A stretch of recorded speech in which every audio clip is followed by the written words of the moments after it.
Hi guys, இப்போ வந்துட்டு watermelon செடி பற்றி தான் நம்ம பார்க்க போகிறோம். ஏற்கனவே வந்துட்டு சின்னதாக போட்டு வளர்ந்துட்டு இருந்துச்சு. நான் ஏற்கனவே வீடியோவில் காமிச்சிருப்பேன்.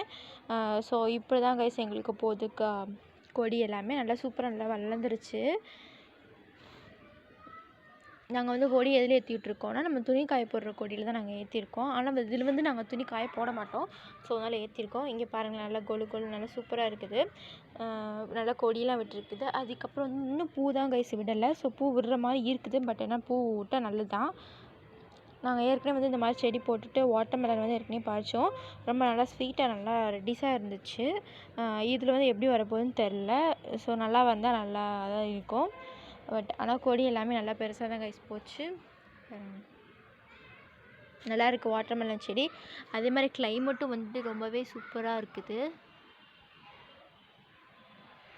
மழை வர்ற மாதிரி இருக்குது. கிளைமேட்டும் நல்லா செம்மையாக இருக்குது. ஸோ இப்போ மதுரையில் வந்து 3 நாளாக வந்து மழை பெஞ்சிட்டு இருந்துச்சு ஹெவியாக. அதனால வந்துட்டு இப்போ செடிலாம் கொஞ்சம் பரவாயில்லாமல் இருக்குது. எல்லாத்துக்கும் பாய் கைஸ்.